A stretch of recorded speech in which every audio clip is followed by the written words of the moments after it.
চলো আজ পোলাও বানাই। ঠিক আছে, দেখো পোলাওর জন্য আমি কী কী নিয়েছি।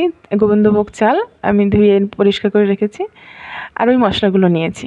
আচ্ছা, এটা একটা এই রেসিপিটা আমার নয়, আমার একজন খুব কাছের মানুষের। তো এই কড়াইতে দেখো একটু সাদা তেল নিয়েছিলাম অল্প, তার সাথে আমি ঘি অ্যাড করলাম। তো এটা গরম হয়ে গেলে আমি এর মধ্যে সব যা যা মশলা নিয়েছি সেগুলো আমি দিয়ে দেবো।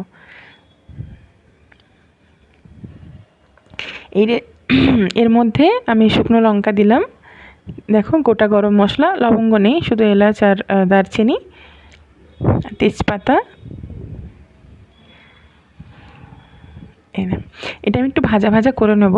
ঠিক আছে, অনেকে অন্যরকমভাবে বানায়, কিন্তু এই রেসিপিটা মানে আমাদের বাড়িতে সাধারণত কেউ পোলাও বানায় না। তো আমি শিখেছিলাম এটা একজনের কাছ থেকে। তো এখন তার হাতে হয়তো খাওয়া সম্ভব না আমার পক্ষে, কিন্তু আমি তো বানিয়ে খেতে পারি, তাই না? সো যাই হোক, একটু আদা বাটা এর মধ্যে দিয়ে দিলাম। তো আর এর যে মানে কি বলে সিক্রেট ইনগ্রিডিয়েন্ট, সেটা হলো 5 ফোড়ন, যেটা আমি অন্য কোথাও দিতে দেখিনি, যে যার কাছ থেকে আমি শিখেছিলাম সে দিত। তো 5 ফোড়ন আর এখানে শুকনো লঙ্কা, এই দুটো জিনিস যেটা অনেকে দেয় না, কিন্তু এটা আমি দিই। তো এটা ভাজা ভাজা হয়ে গেলে আমি এর মধ্যে ওই চালটা যে ধুয়ে জল ঝরিয়ে রেখেছিলাম ওই চালটা আমি দিয়ে দেবো। ঠিক আছে, আর হ্যাঁ, এর মধ্যে যে জলটা দিতে হয় সেটা হচ্ছে যতটা চাল নেবে ঠিক তার ডাবল। ঠিক আছে, যদি 1 কাপ নাও তো 2 কাপ জল। তো আমি চালটা দিয়ে ভালো করে আমি এটা একটু ভেজে নেব। ভেজে নিয়ে এর মধ্যে একটু হলুদ গুঁড়ো অ্যাড করব, জাস্ট কালারের জন্য, যেহেতু বাসন্তী পোলাও। হ্যাঁ, আর আমি না কাজু কিশমিশ আমি দিচ্ছি না এটাতে, কারণ আমি কাজু কিশমিশটা আমি ঠিক মানে আমি পছন্দ করি না, যেহেতু আমি খাবো। তো তাই জন্য আমি এটা দিচ্ছি না এর মধ্যে। নর্মালি এরকমই থাকবে, সবই দিলাম, মানে সবই যেরকমভাবে বানাই সবই সব কিছু একই দেওয়া আছে, শুধু কাজু কিশমিশটা আমি খাই না, তাই আমি দিচ্ছি না।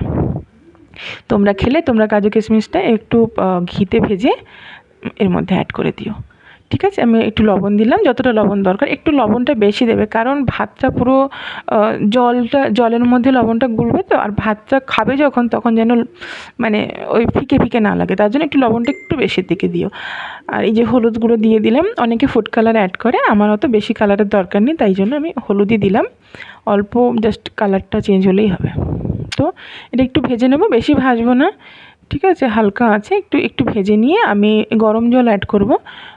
গরম জলটা হচ্ছে যেটা চাল আছে চালের ডাবল জল নেব। আর যেহেতু আমি কড়াইতে বানাচ্ছি, অনেকে প্রেশার কুকারে বানায়, তাই জন্য টেম্পারেচারের হিসেবে এটা অনেক মানে জলটা ডাবল আমি বললাম, কিন্তু এক্ষেত্রে একটু বেশিও লাগতে পারে, সেটা ডিপেন্ড করছে কতটা টেম্পারেচারে আমি মানে বানাচ্ছি। তো আমি ডাবলটা এখন দিয়ে দেবো, পরে যদি লাগে, পরে যদি আমার মনে হয় যে না আর একটু লাগছে, তখন আমি সেটা অ্যাড করবো, সেটা লাস্টে। তো আমি চিনিটা এখন দিচ্ছি না, কারণ আমি চিনি যখন ভাতটা পুরোটা জলটা টেনে নেয় তারপরে আমি চিনিটা দিই, এই মুহূর্তে আমি চিনিটা দিচ্ছি না। তো যাই হোক, আমি জলটা দিয়ে দিলাম, দিয়ে এবার আমি একদম হাই ফ্লেমে জলটা ফোটাবো। দেখো, জীবনে তোমার অনেক কিছু খেতে ভালো লাগতে পারে, অনেক কিছু অনেকের হাতের অনেক কিছু খেতে ভালো লাগতে পারে, বাট তুমি সেটা সারা জীবন পাবে না তাদের হাতে। তো ওই জন্য আমার ট্রিকটা অ্যাপ্লাই করবে, শিখে নেবে ওদের কাছ থেকে, যাতে পরে পরে কোনো দিনও যদি মনে হয় যে হ্যাঁ তুমি খেতে চাইছো, সেটা তুমি নিজে বানাতে পারো। ঠিক আছে, তো এই দেখো ভাত মানে জলটা একটু কমে এসছে না, এই সময় এটা দিয়ে দিচ্ছি চিনি। এবার তোমার যতটা মনে হয় তুমি মিষ্টি খাবে ততটা তুমি দেবে, খুব কম দিলেও ভালো লাগে না, খুব বেশি দিলেও টেক্সচারটা ভালো আসে না। তো ওইটাই তুমি দেখে মেজারমেন্ট করে দেবে যতটা তোমার মনে হয়। আমি তো 2 চামচই দিলাম। তো দেখো এই যে ভাতটা কিন্তু এখনও মানে সেদ্ধ হয়নি পুরো, ওটা আমি দমে দেবো এখন। আমি এবারে এই মুহূর্তে আমি মানে যে ঘিটা যেটা, সেটা তো আমি ভাজার সময় কম দিয়েছিলাম, এখন আমি যতটা ঘি দেওয়ার আমি সেটা দিয়ে ভাতের মধ্যে দিয়ে, নিচে কিন্তু মানে ভাতের মধ্যে জল আছে নিচে। ঠিক আছে, ভাতটা সেদ্ধ হয়ে এসছে কিন্তু পুরোটা হয়নি। তো এইবার আমি ঢাকা দিয়ে একদম লো আছে, একদম টেম্পারেচার কমিয়ে দেবো, দিয়ে আমি এটাকে হতে দেবো। এই দেখো পোলাও একদম ঝরঝরে পোলাও, আর সাথে মাটন। Bye bye.